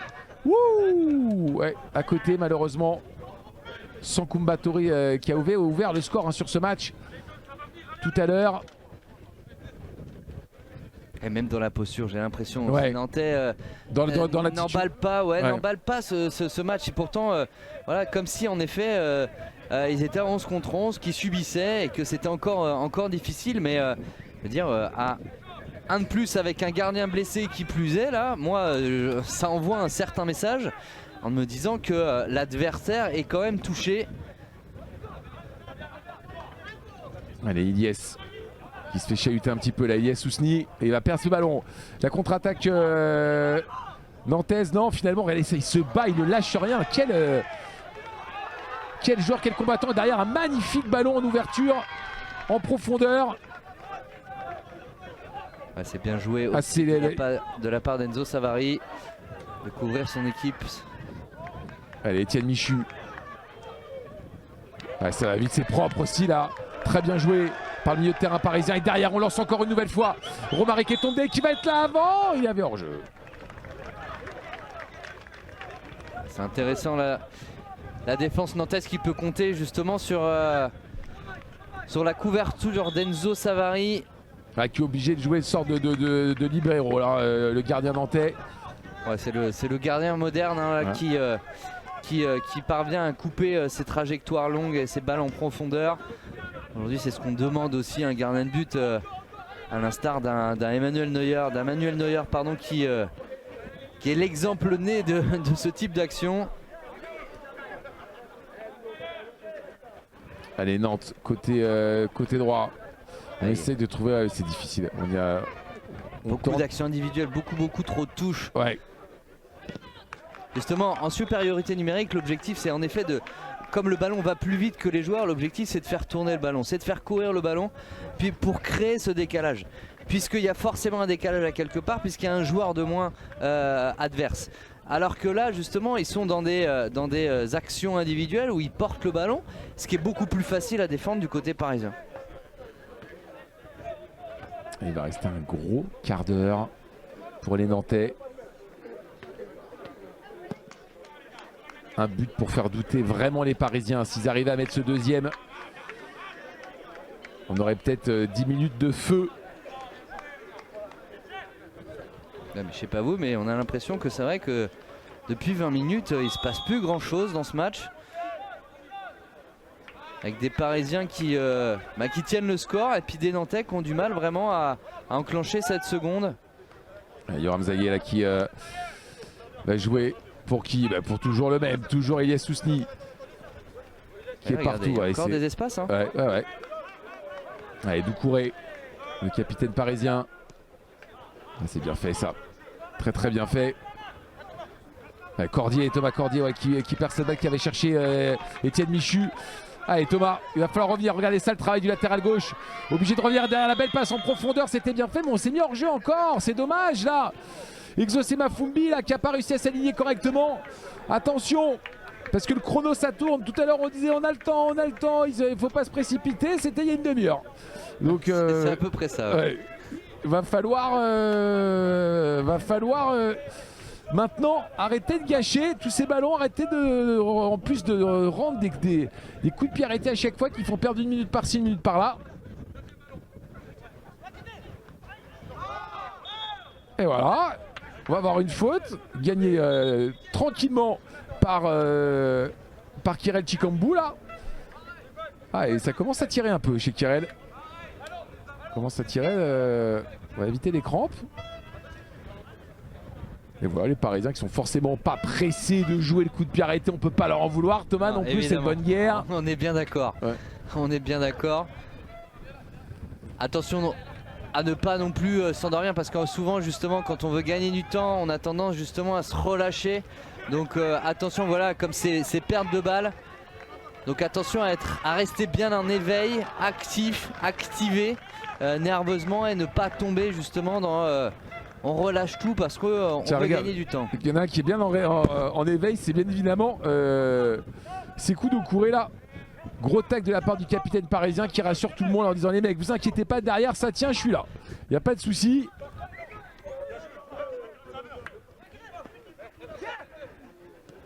Allez, Chikambu. Ouais, c'est bien fait, il vient de rentrer en plus, enfin il est rentré, il a remplacé Ethan Mbappé juste après la mi-temps suite à la sortie, mais là Erwan Adonis qui a bien gardé le ballon. Allez, la montée, pourquoi pas, des défenseurs centraux, ça peut jouer. Et ici c'était Bastien Mupillou qui avait essayé d'apporter un surnombre. En montant, va falloir commencer à prendre tout doucement des risques quand même du côté nantais là. Peut-être pourquoi pas encore un nouveau changement, faire sortir un défenseur. Mais va falloir montrer autre chose. Parce qu'en plus tout le monde défend. Regardez qui défend là-bas. C'est Romaric Etonde. C'est Romaric Etonde qui est en train de défendre pour aider son copain, son poteau. Pour aider Thomas Cordier. Ça correspond un petit peu à l'image qu'on avait vue dans les prémices de cette rencontre quand Benjamin tu énonçais les compositions de cette équipe qui était soudée du titulaire au remplaçant. Ouais, ils sont tous concernés. Allez, Moussanda qui est obligé de repasser derrière. Ouais, Moussanda encore. On va repasser sur... Ouais, bien joué en profondeur, ça. Elle est belle cette petite balle pour Touré. C'était très bien joué. Ouais, mais ce qui m'embête un peu, c'est que... Et l'arbitre qui ne siffle pas, attention. Touré qui a un bon ballon derrière, là, qui peut remettre. Ouais, on cherche le penalty sûrement du côté de Malang Gomez. Et la contre-attaque parisienne, pourquoi pas? Non, finalement. Ah, toujours le même. Ouais, Malang Gomez là, qui s'est effondré dans la surface, penalty ou pas, je vous laisse chez vous votre propre idée. Ça semblait être légèrement compétition de plongeon quand même, mais bon. On va revoir. Alors, ouais. Ah, c'est difficile, hein. C'est difficile à voir là. Ça va vite, hein. Ça va vite déjà sur la deuxième image. Alors imaginez l'arbitre. J'ai l'impression qu'on était sur un beau plongeon carpé quand même. de la part du très bon Malang Gomez. On va faire confiance au corps arbitral. Ouais. Et c'est pareil, bonne guerre là aussi. Ouais. Qui n'a pas essayé de s'allonger légèrement dans une surface de réparation, quel que soit le niveau, aussi bien en D5 qu'en Ligue 1. Ça se tente à la 77e, si l'arbitre va siffler un petit coup, c'est pourquoi pas. Complètement. Allez, on a droit de boire un petit peu, il fait chaud, hein. Il fait chaud aujourd'hui au camp des loges. Il y a sur certains matchs apparemment, l'info nous a remonté qu'il y a eu des pauses fraîcheurs. Ça n'a pas été le cas sur le match des U19 tout à l'heure, ici à Paris, mais apparemment sur quelques matchs, quelques quarts de finale, il y en a eu. pause fraîcheur qui interviennent à la mi-temps des mi-temps. Allez, Musanda, emballez ça les Nantais. Allez, mettez le feu un peu. Oh, ouais. Ouais, Ça éteint plutôt un feu, ça. Hein. C'est plutôt une grosse clim. De la part de Musanda, ici, là, ce qu'il nous a fait. Et évidemment, Ken Nkunku va prendre tout son temps. Bon, finalement, il arrive à dégager le ballon. Il se plaignait de la cuisse, hein. C'était ça tout à l'heure. Ouais, Doucouré. On a glissé là. Dommage, Exaucé Mafumbi qui a glissé. Mais le ballon qui est conservé par les Nantais. On va repasser derrière. Allez, faut se lever, faut pas perdre de temps. Solution à gauche sûrement. Ballon Gomez. On décale. Ouais, le ballon va pas assez ouais, vite. C'est clair. Le bloc parisien est en place. Ils les attendent. Ouais, le centre était pas si mal cette fois-ci de Musanda, mais le centre est pas si mal, mais c'est pas fixé, c'est pas ils ont pas déplacé ce bloc parisien, on le voit bien en place. Et tant qu'ils vont agir de cette manière-là, et ils vont se casser les dents. Pareil, action après action, et voilà, en perdant du temps, puisque évidemment que les Parisiens vont prendre tout leur temps pour relancer. Alors toi, à la place ici du coach nantais, qu'est-ce que tu fais? 3-1, il reste 10 minutes de jeu.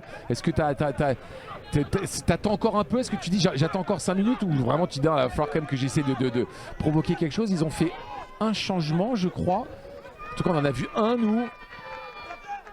Je connais pas les profils non plus exacts de ce qu'il a sur le banc, évidemment. C'est aussi en fonction des profils. Mais c'est aux joueurs là aussi de prendre les choses en main. S'ils ont été capables de faire cette saison-là, c'est qu'à un moment donné, ils ont été capables aussi de changer de rythme et d'appuyer là où ça fait mal. Et donc de faire circuler ce ballon-là. Et pour le moment, du coup, en fait, ils ne changent pas. Ils restent toujours dans le même rythme et dans les mêmes choses qui ne fonctionnent pas depuis le début de cette seconde mi-temps. Ouais, le deuxième poteau, pourquoi pas, les coups de pied arrêtés comme toujours, hein, qui peut débloquer une certaine situation. Et voilà, mais ouais, on va perdre ce ballon. Et la contre-attaque derrière, Ilyes Ousni, il l'a lancé. Elle est parfaite cette balle. Elle est monstrueuse.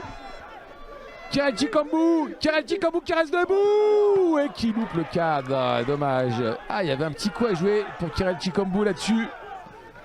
On est fatigué, on l'a vu tout à l'heure. Il va falloir se relever et puis venir aider les copains. On a vu Kirel s'est tiré tout à l'heure. Il commençait légèrement à cramper, tout doucement.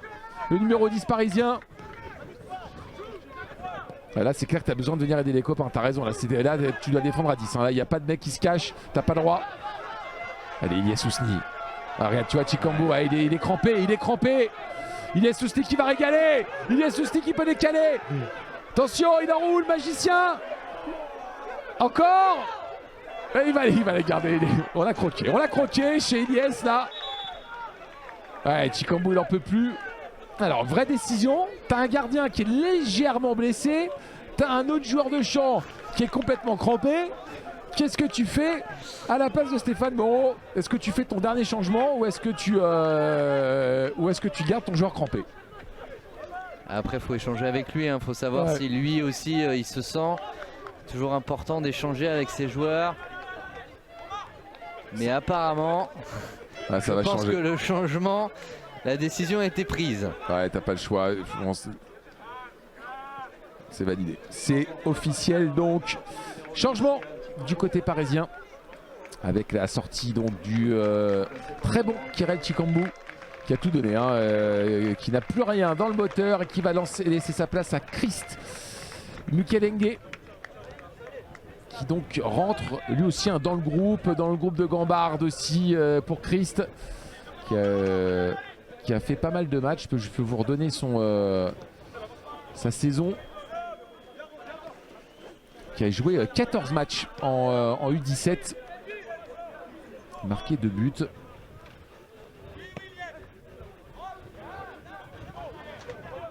Et voilà le bloc parisien là maintenant. On va défendre à 10.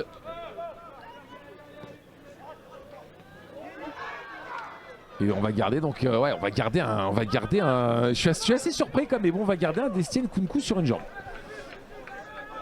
On rappelle qu'il n'y a normalement pas de prolongation. À moins qu'on ait. Mais normalement, on voit directement tir au but derrière. Et vous le voyez, les 6 mètres sont tirés par Adonis. Donc là, tu pensais quoi? Une petite déchirure Non, si c'était une déchirure, là, il pourrait même plus se tenir debout. Je pense que c'est une contracture et que forcément sur cette amplitude, sur un dégagement, hein, je parle, hein, sur un dégagement à 6 mètres et sur cette amplitude, forcément ça tire énormément sur le muscle. Et c'est probablement juste ça. Alors que quand il reste debout, il peut courir. Je pense que voilà, c'est juste une contracture qui l'empêche de tirer correctement et de contracter totalement le quadri. D'accord. L'expert qui parle. Alors c'est que une proposition. Ouais, hein, non, mais voilà. moi j'avais envie de le voir avec une grosse déchirante. je plaisante bien évidemment.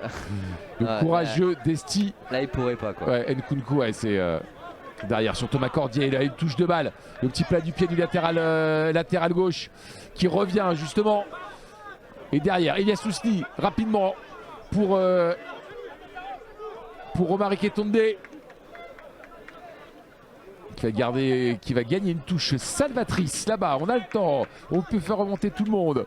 Voilà, on espère que le latéral parisien joue rapidement cette touche pour Elias Ousni. On va repasser derrière. Non, finalement, on continue. Ouais, ça conserve la balle tranquillement. Voilà, Michu pour Diawara. Ouais, c'est ça qui est étonnant, c'est que ils ont même l'opportunité de combiner à 2-3 et les Nantais montent pas tout de suite sur le porteur. Encore une fois, vous voyez, les Nantais combinent pas, c'est des actions individuelles, une, deux, 3 touches, 4 touches. Ouais, là il y a Djangonet qui la demandait justement, pourquoi tu me la donnes pas, qu'est-ce qui se passe? Bon, c'est incompréhension entre lui et Tabibou. 85e. Ils ont été plus dangereux à 11 contre 11 qu'à 11 contre 10. Ça les a finalement désorganisés les Nantais. Allez, il y a 5 minutes, pourquoi pas, mais regardez ça encore, il ne bouge pas. Et derrière la magnifique contre-attaque ici. Heureusement que ça défend bien quand même. Et voilà, ouais, la petite faute intelligente de la part de Diawara. Mais voilà, Diawara qui a surgi là. Et ben il la joue à l'expérience, hein, nos chers amis parisiens. Et les Nantais qui plongent pleinement dedans. Et comme tu le disais, on a vu des Nantais beaucoup plus incisifs à 11 contre 11 qu'en supériorité numérique. Ouais, Diawara qui va prendre la biscotte pour considérer comme anti-jeu derrière, d'empêcher la relance. Normal, là si.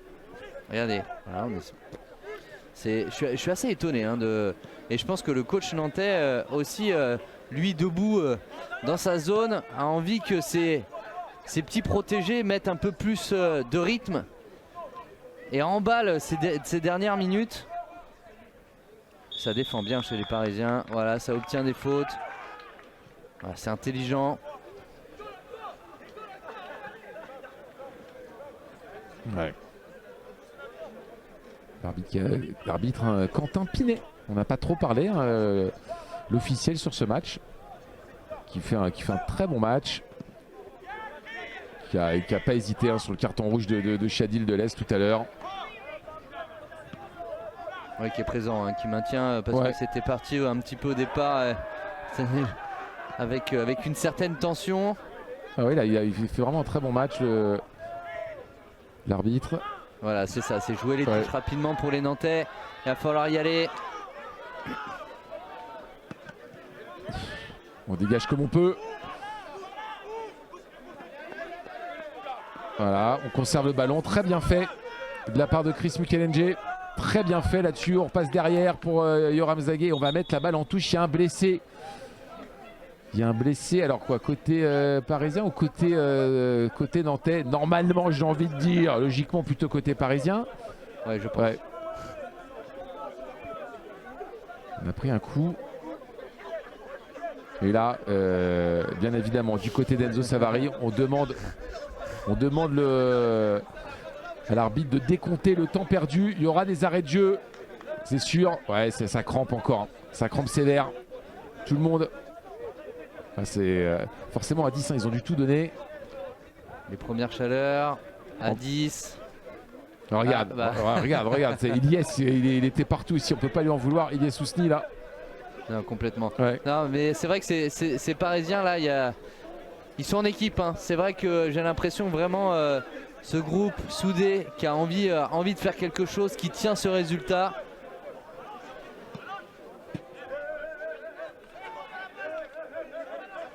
Ces Nantais qui se sont fait endormir complètement. Alors ils ont deux de leurs collègues qui sont avec l'équipe de France U17 qui jouaient leur 3e match tout à l'heure. Avec le 3e match de poule après une victoire contre la Pologne et la Bulgarie. Pour l'instant les Français U17 qui régalent sur cet Euro. Et je sais que ça menait 1-0 contre les Pays-Bas. J'ai pas le score final. Mais normalement les Français déjà qualifiés pour les quarts de finale. Et dans cet effectif, bien sûr, la présence de El Shaddai Batshaoui et Warren Zahir Emery. Deux joueurs qui sont normalement U17, qui ont très peu joué avec les U17, qui ont tourné avec les U19. Et même pour El Shaddai, qui a joué quelques minutes en Ligue 1 cette année.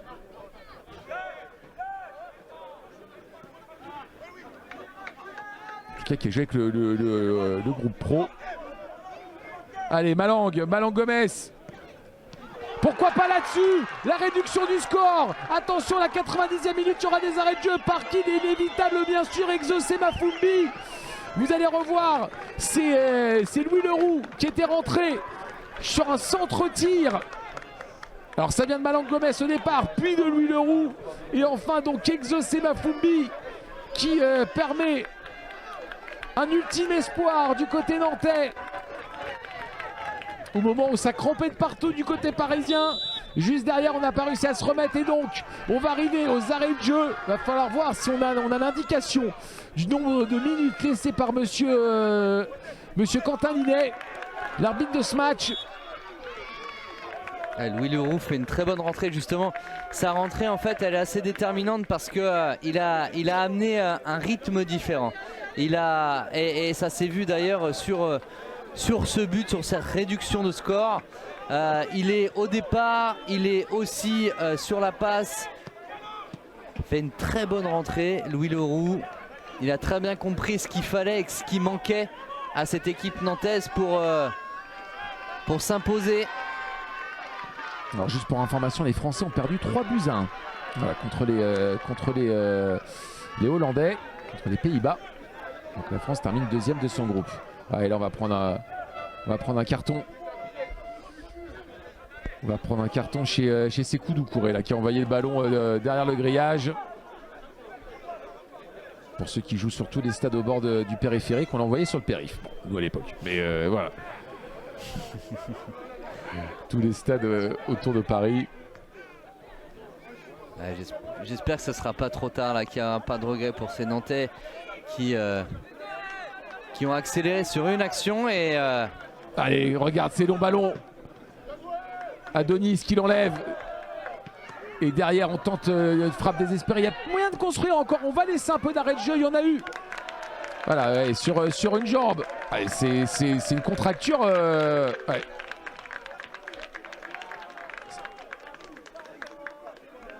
Ouais, en plus, il est ultra fair play. Destien Kunku, là, il perd pas de temps. Ouais, merci le gardien. On entend le public qui scande ce slogan, mais c'est vrai que voilà, ça siffle pas. On doit laisser du temps. Allez, longue balle devant pour Elias Ousni qui doit faire le pressing ici, empêcher la relance. Ils vont la faire à deux même parce que Romaric est tombé, est monté, est venu. Et voilà. Et en effet, c'est l'équipe qui va au duel aussi et qui a encore une crampe. Ouais, ils sont à 10. Ils ont fait 45 minutes à 10. Ils sont lessivés. Mais vous voyez les intentions qu'il y a dans la récupération de balles en fait, justement du côté parisien, qui est beaucoup plus impactante que du côté nantais. Et on voit monsieur Quentin Pinet qui monte le chrono en mode je suis en train d'arrêter le chrono. Voilà, on va prendre un coup de bombe. Ouais, c'est que ça tire. Un petit peu d'eau aussi, ça fait du bien.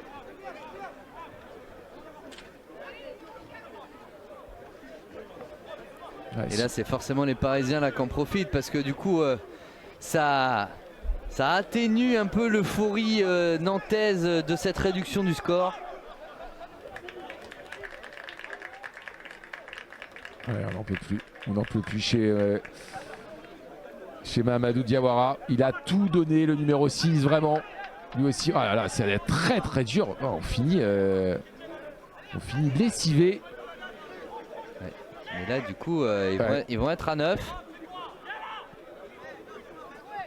Mais ils ont le coup franc pour eux dans le camp nantais. Et là, il faut la garder. Hein. Là, il va falloir la garder. Voilà, ça va. Attention, attention à ne pas perdre cette balle côté parisien parce que regardez, on essaye de tout tenter côté nantais. Voilà, c'est récupéré tout de suite. Ouais, c'était Bernard Mendy qui avait récupéré la balle. Exactement. Qui aurait pu la garder pour le coup. Allez, une des dernières offensives nantaises sur ce ballon. Pourquoi pas? On donne tout. Un des entrants ici avec Guérassi. Ne pas porter le ballon. Ouais, faut donner, ouais. Allez, Malan Gomez. On fait monter Musanda. Oh là là! Oh l'arrêt! L'arrêt monstrueux de Nkunku sur sa ligne! On va revoir ça! C'est Louis Leroux! Oh, c'est Louis Leroux qui a l'occasion! C'est sa jambe blessée. C'est sa jambe blessée qui fait l'arrêt. Enzo Savary là qui va jouer dernier défenseur. Alors là c'est pas qu'il est crampé, hein, on est bien d'accord. Nkunku c'est pas qu'il est crampé, on décompte le temps, on a dû laisser quand même quelques minutes, c'est logique. Il va y avoir au moins 5 bonnes minutes d'arrêt de jeu normalement sur ce match, on n'a pas eu l'information les amis. Oh là là si ça fait... Oh non attends. Quand ma source disait qu'il avait peur de rien et qu'il était engagé à 200%, voilà, même avec une jambe il fait l'arrêt. Et c'est cette jambe, hein. C'est la jambe gauche qui lui fait faire l'arrêt. Hein. Là on fait comment là? Heureusement qu'il n'y a pas eu le troisième but. Hein. Ouais. Ah, là il a tout donné, le courageux d'Estienne Nkunku là. Là faut, faut tirer de loin là. Hein. Là je suis désolé de penser comme ça. Hein, allez. Oh c'est enlevé. C'est Adonis, je crois qu'il enlève miraculeusement. Je sais pas combien de temps il reste là, mais il va falloir que les Parisiens fassent tout parce qu'ils savent que derrière il y a un gardien qui est sur une jambe. Et voilà, c'est terminé. Victoire du Paris Saint-Germain U17 avec un homme qui était en vert et pas en bleu aujourd'hui, qui a tout donné. C'est bien évidemment le gardien d'Estienne Nkunku qui finit sur une jambe et la déception, forcément Thomas côté nantais. Ah oui, je pense qu'ils peuvent s'en vouloir d'ailleurs. Ils peuvent avoir des regrets ces Nantais parce que être à 11 contre 10 avec la qualité de jeu qu'ils nous ont démontré en début de première mi-temps, c'est quand même dommageable, c'est regrettable. Et puis ils ont eu les occasions à la fin, ils se sont réveillés que dans les dernières minutes, dans les derniers instants avec la belle entrée de Louis Leroux qui a impulsé quelque chose mais malheureusement un peu tardivement. Ouais.